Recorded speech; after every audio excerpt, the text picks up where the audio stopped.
যারা যারা আপনাদের মধ্যে হরিদ্বার, কেদার, বদ্রী, মহাকাল মন্দির অথবা মহাদেবের 12টি জ্যোতির্লিঙ্গের মধ্যে কোনোটি অথবা সবকটি দর্শন করেছেন, অথবা যারা যারা নিজেদের স্বচক্ষে হরিদ্বার অথবা বেনারসের সেই গঙ্গা আরতি নিজের চোখে উপলব্ধি করেছেন, তারা তারা কিন্তু জানেন যে এর মাধুর্য কতটা।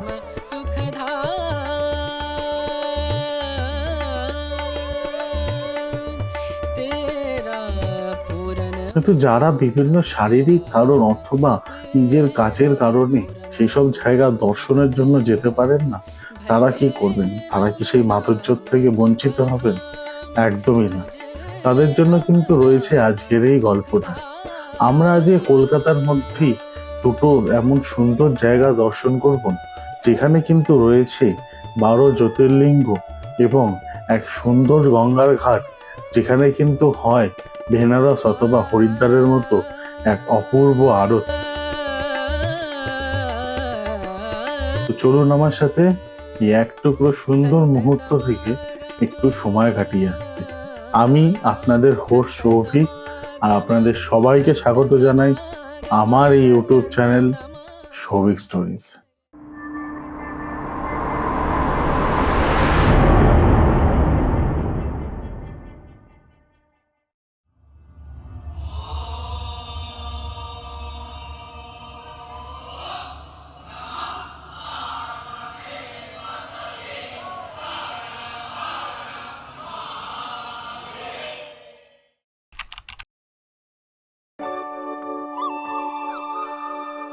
ওই জন্য বিকেলবেলা আমরা বেরিয়েছি হচ্ছে সোজা হাওড়ার উদ্দেশ্যে।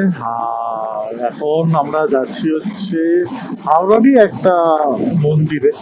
আজকের যে স্টোরিটা বা ব্লগ, তো আপনারা যেটাই বলেন, তো আমরা ব্লগগুলোকে সাধারণত স্টোরি হিসাবে প্রেজেন্ট করি, তো আমরা এটাকে স্টোরি বলি। তো আজকের যে স্টোরিটা সেটা রিলেটেড কিন্তু একটু পুরো উত্তরাখণ্ড ইন কলকাতা। কারণটা কি? কারণটা হচ্ছে যে আমরা উত্তরাখণ্ডে গেলে মেনলি যে মন্দিরগুলো দেখতে পাই হরিদ্বার অথবা কেদারনাথ যেগুলো বলেন, বা কেদার বদ্রী, অথবা এছাড়াও হচ্ছে গঙ্গা আরতি, হরিদ্বারের যে ফেমাস গঙ্গা আরতি। বেনারসও গঙ্গা আরতি হয়, বাট হরিদ্বারেরও সুন্দর গঙ্গা আরতি হয়। তো সেই সমস্ত কিছুই কলকাতার মধ্যেও কিন্তু আপনারা এক টুকরো অংশ খুঁজে পেতে পারেন। সেইটা কি, তারই বৃত্তান্তে কিন্তু আজকে আমাদের এই ব্লগ। এখন এখান থেকে আমরা সোজা বেরিয়ে যাব হচ্ছে হাওড়া। আর হাওড়ার যেখানে জায়গাটায় যাবো সেখানে কিন্তু রয়েছে হচ্ছে 21 ফুট লম্বা একটি সুন্দর শিব মূর্তি, এবং সেখান থেকে আমরা যাব হচ্ছে গঙ্গা আরতি দেখতে।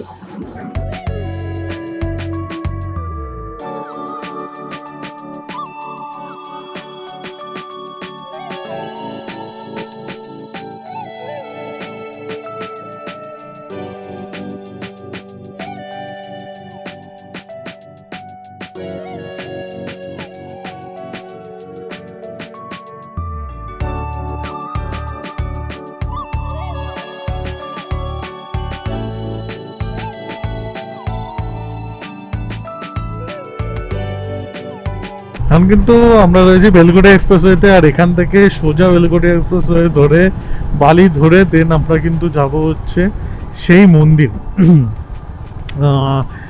এটা কিন্তু বাদাহাট নতুন মন্দির বলা হয় এটাকে, আর এটির একটি নামও আছে। তো সমস্ত বৃত্তান্ত কিন্তু আমরা ওখানে গিয়ে তোমাদের সাথে শেয়ার করছি।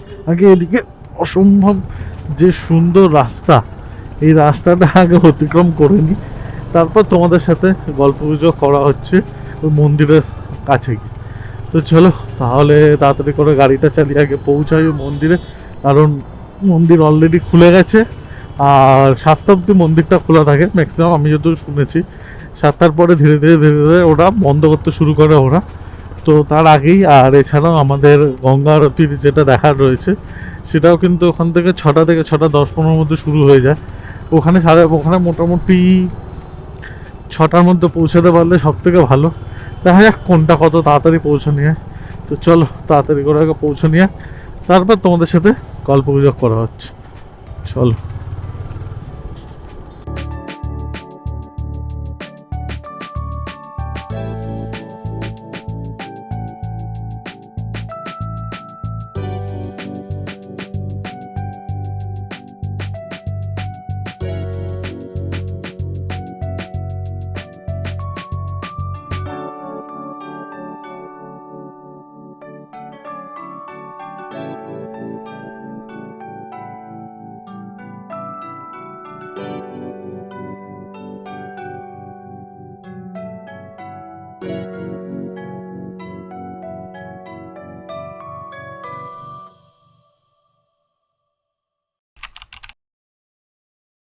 আজ কিন্তু এসছি বাদাঘাটের নতুন মন্দিরে 51 ফিট উঁচু শিব মূর্তি দর্শন করতে, একদম গঙ্গার পাড়ে।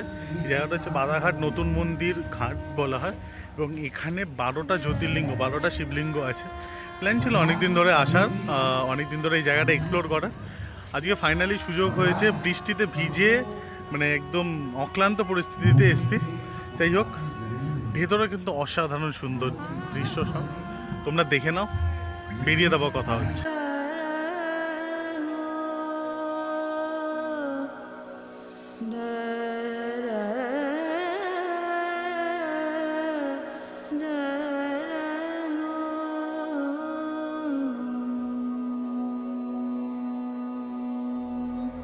হাওড়া জেলার মধ্যে শালকিয়া অঞ্চলে অবস্থিত এই মন্দিরটি হাওড়ার শালকিয়ার নতুন মন্দির ঘাট হিসাবেই খ্যাত। তবে এই মন্দিরটি বিশেষত্ব কি জানেন? এই মন্দিরটিতে রয়েছে আমাদের কলকাতার সব থেকে বড় মহাদেবের মূর্তি। হ্যাঁ, সত্যি সব থেকে বড় মহাদেবের মূর্তি। গঙ্গার পাড়ে অবস্থিত 51 ফিট উচ্চতা বিশিষ্ট এখানে একটি অপূর্ব সুন্দর মহাদেবের মূর্তি রয়েছে। এছাড়াও কিন্তু রয়েছে এখানে একটি বিশেষ আকর্ষণীয় জায়গা। সেটা কি, ধীরে ধীরে বলছি, চলো।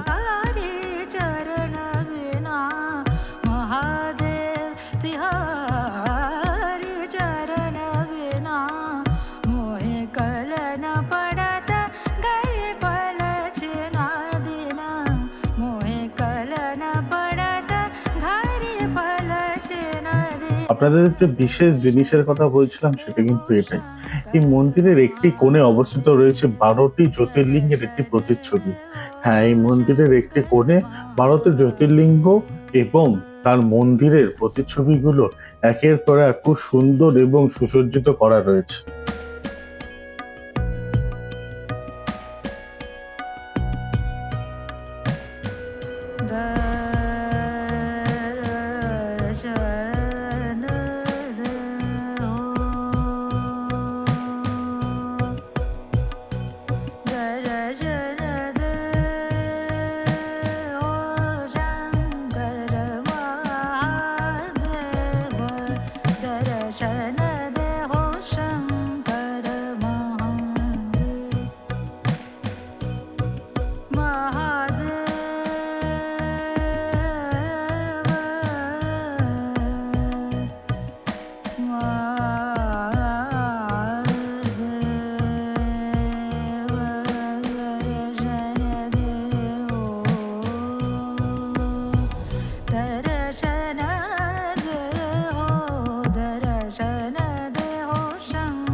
छोटी छोटी राहें मिलके कहीं दूर दूर मंजिल। হাওড়ায় অত সুন্দর মন্দির দর্শনের পর আমরা এখন বেরিয়ে গেছি হচ্ছে ইডেনের উদ্দেশ্যে। ইডেনে বাবুঘাটের ওখানে একটি জায়গায় যেখানে গঙ্গা আরতি হয়। অনেকেই জানে যারা হরিদ্বার গেছে, হরিদ্বারে গঙ্গা আরতি খুবই ফেমাস। যেরকম বেনারসে গঙ্গা আরতি, সেমই হরিদ্বারে গঙ্গা আরতি খুবই ফেমাস। তো সেই হরিদ্বারে গঙ্গা আরতি আদলেই এখানেও গঙ্গা আরতির বিভিন্ন মানে একটা রিচুয়াল হয়। এটা নিয়ার অ্যাবাউট ওই 6টা 10-15 নাগাদ হয়। এখন বাজে প্রায় 5টা 40, 6টার মধ্যে যেভাবে হয় আমাদের ওখানে ঢুকতে হবে। ঢুকলে কিন্তু আমরা একটা মানে পর্যাপ্ত জায়গা পেয়ে যাব। আমি একটা খোঁজ নিয়ে আসিনি যে আদৌ হচ্ছে কি হচ্ছে নাকি, আদৌ কি হচ্ছে, মানে ওখানে এখনও কন্টিনিউ হচ্ছে কি না। কারণ ব্যাপারটা কি হয় যে আমি এটা সম্বন্ধে খোঁজ পেয়েছিলাম প্রায় নিয়ার অ্যাবাউট শীতকালে, এই বছরের মানে গত বছর নভেম্বরের দিকে। তখন খোঁজ পাওয়ার পর আমি ওই টাইমে আর যাইনি। আমি এই টাইমে যেহেতু একটা জিনিস বানাচ্ছি যে উত্তরাখণ্ডের আদলে কলকাতা, তো সেই আদলের জন্য আহ, গঙ্গা আরতি কিন্তু ওখানকার মাস্ট বি ভিজিট। তো এর জন্য আমরা এখানে গঙ্গা আরতিটাকে আজকে আমাদের নিজেদের বাকেট লিস্টের মধ্যে রেখেছি। আর ম্যাডামও আমার খোঁজ দিয়েছিল যে ওখানে গঙ্গা আরতি, তিনি গেছিলেন, বাট আমার পক্ষে যাওয়াটা পসিবল হয়নি। তো সুতরাং তাই আমি আজকে একদম প্ল্যান করেছি যে এখানের এই বাবুঘাটে গঙ্গা আরতিটা অবশ্যই আমরা দর্শন করব। তো চলো, এখন রয়েছে হচ্ছে লালবাজার। লালবাজার থেকে আমরা সোজা বাবুঘাটের দিকটা মানে প্রিন্সেপ ঘাটের দিকে রাস্তাটা নেব, নিয়ে আমরা মানে যেটা এই অ্যাম্বুলেন্সটাকে আগে আমরা ছেড়েছি, তো আমরা সোজা প্রিন্সেপ ঘাটের দিকে রাস্তাটা নেব, মানে মিলেনিয়াম পার্কের সামনে রাস্তাটা, ওই রাস্তাটা নিয়ে আমরা চলে যাব হচ্ছে সোজা বাবুঘাটের দিকে। দেন ওখান থেকে গঙ্গা আরতি দর্শন করে আমরা যাব একটি খুব সুন্দর একটা ক্যাফেতে। এই ক্যাফেটার কিন্তু আমি গেছি এর আগে, এই ক্যাফেটার একটা খোঁজ ছিল। খুব সুন্দর একটা কোজি এমবিয়েন্সের ক্যাফে, যেখানে কিন্তু মানে as a go through place হিসাবে আমি জায়গাটাকে 10-এ 10 দেওয়া ছাড়া মনে হয় না, হয়তো 10-এ 11 দিতে পারি। যাই হোক, তো চলো আপাততর জন্য লালবাজার পেরিয়ে আমরা চলে যাই বাবুঘাটের দিকে। সেখানে গিয়ে তোমাদের সাথে গঙ্গা আরতি মানে গঙ্গার সামনে গিয়ে তোমাদের সাথে কথা হচ্ছে। সব তাড়াতাড়ি পৌঁছাতে হবে, এর কারণটা তোমাদেরকে বললাম। 6:15-র মধ্যে ওখানে কিন্তু আরতি শুরু হয়ে যায়, তো তার আগে মোটামুটি 6টার মধ্যে ঢুকতে হবে। এখন বেজে গেছে কিন্তু 5:40, তাড়াতাড়ি চালাতে হবে। চলো চলো চলো তাড়াতাড়ি বেরোই।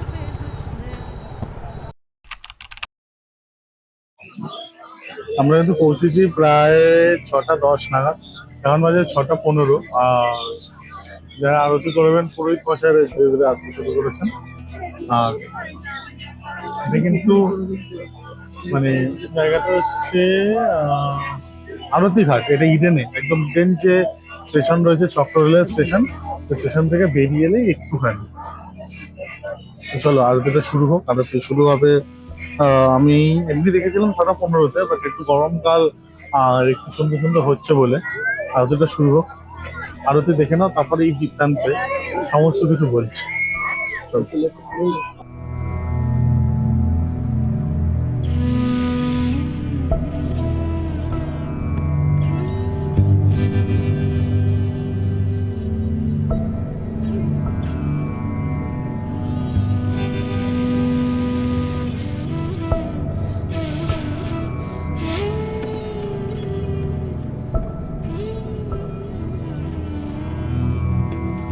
ঘড়িতে যখন ঠিক বাজে 6:30, তখন কিন্তু পুরোহিতেরা নিজেদের নিজ নিজ স্থানে উপস্থিত হয়ে নিজেদের আরতি স্থান থেকে গঙ্গা প্রণাম করে নিজেদের আরতির শুভারম্ভ শুরু করতে চলেছিল।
এ কিন্তু এক আলাদাই অনুভূতি, আলাদা এক মাধুর্য। প্রায় আধা ঘন্টা 40 মিনিটের এক সুন্দর আরতি দেখার পর কিন্তু মনটা আলাদাই ভালো হয়ে যায়। তবে হ্যাঁ, আমার সাথে অনেকের মত হয়তো মিলতেও পারে, অনেকের মত নাও মিলতে পারে। ভিডিওর প্রথম দিকে আমি বলেছিলাম যে হরিদ্বার অথবা বেনারসের মতো এরকম আরতি। আমি কিন্তু তা বলবো না। হরিদ্বার অথবা বেনারসের মতো এই আরতিটা একদমই না। এটি একটি নিজের মতো করে গঙ্গা আরতি যেরকম হয়, গঙ্গা মায়ের আরাধনা করার জন্য এই আরতি যেরকম সুন্দর হওয়া উচিত, সেরকমই সুন্দর ও পবিত্র ছিল।